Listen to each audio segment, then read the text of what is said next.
Hello, my name is Chris and today I will review the 2022 Honda Civic, a car I owned when I was in my 20s. Disclaimer, I have owned over a dozen cars and the plurality were Hondas.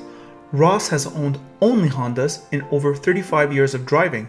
I thought you should know that.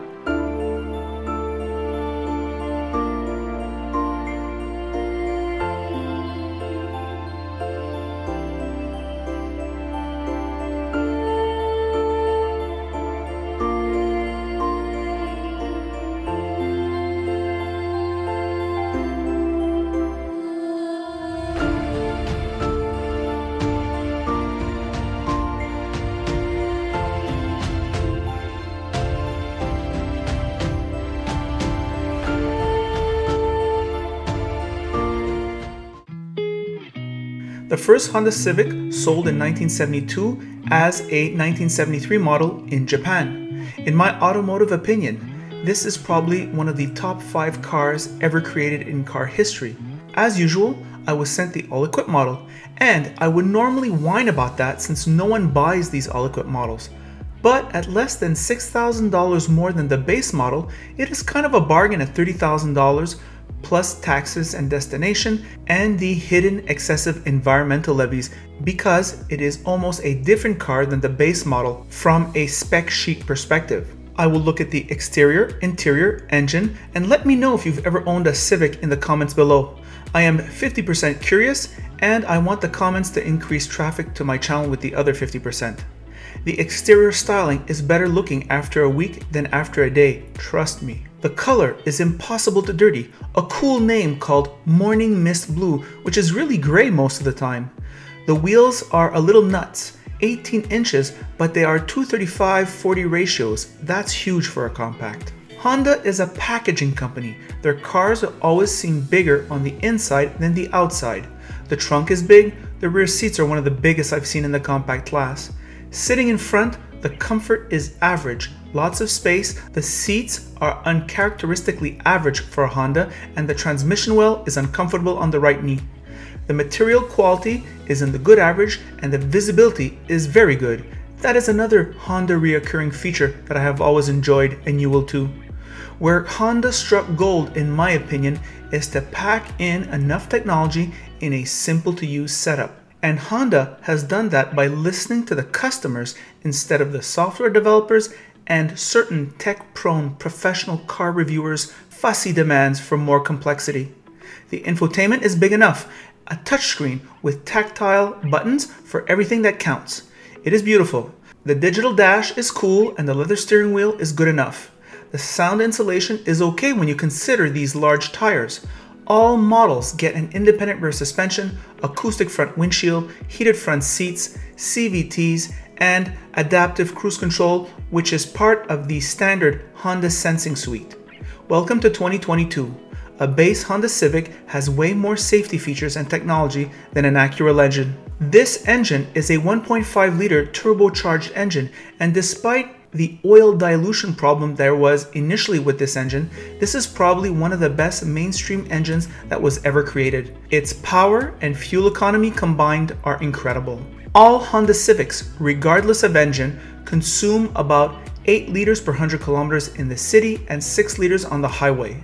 The compact class is still an important category. They are better than ever and still reasonably cheap to run. This is a top 3 compact sedan. It is made in Ontario, though it is not a replacement of the Honda Accord in my book, the Accord being a far superior automobile despite the similar looks, and unlike the situation where the Mazda 3 is almost as good as the Mazda 6, for example. Here are my thoughts on the road.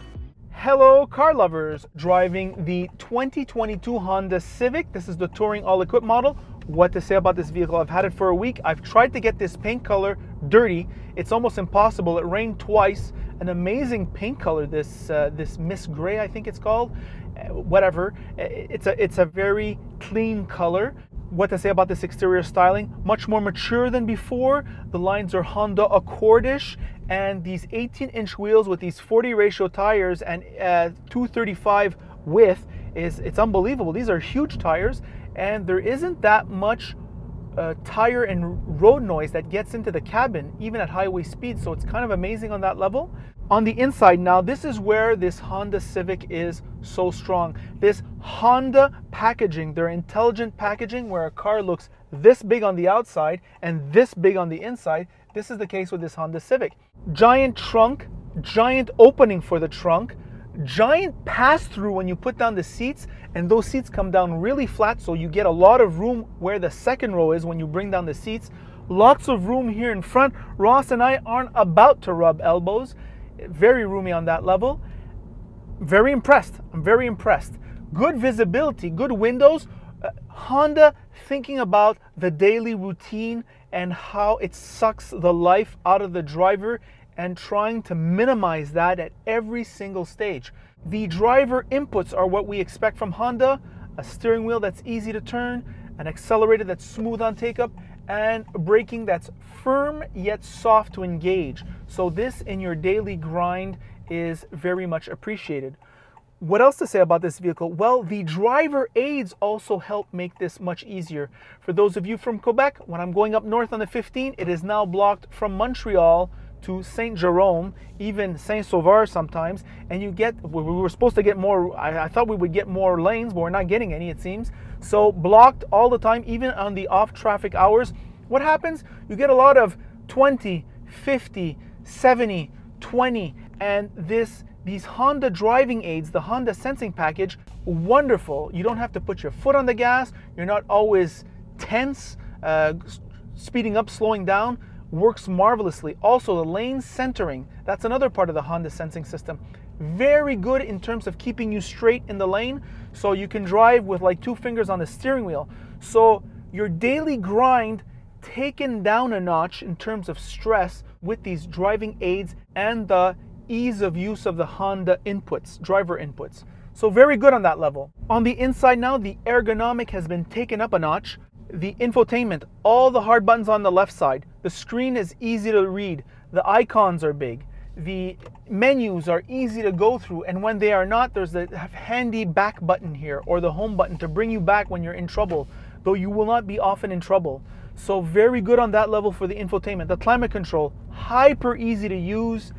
There's nice cup holders here for big cups. Here the dash, a nice digital dash, a nice digital display with a little charming Honda Civic in the middle, where when you press on the brakes, its brake lights come on.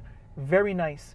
The material quality here, I would have to say, is average, and the leather quality is average. Seat comfort, I think, is in the average.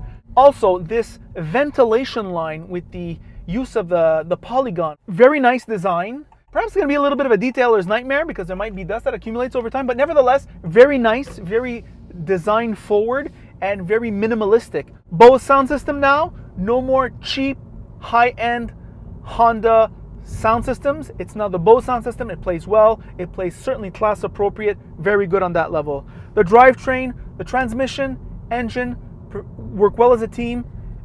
It still feels like a CVT. It still feels like a turbocharged engine, a very small turbocharged engine, but at least the numbers are there. Decent fuel economy, good power. So that's what you want. I think Honda has done quite a bit to bring it up to the level of its competitors, where it's now a top 3 and it's a must test drive. I'm not ready to say it's the best, however, definitely a top 3, and that is the review. By the way, if you like this review, like it. If you don't like it, don't like it. And if you really like it, well then of course you should subscribe to the channel. And if you really, really like it, well then why don't you go on Instagram on Christopher Car Reviews? I post all kinds of stuff, and that is the review.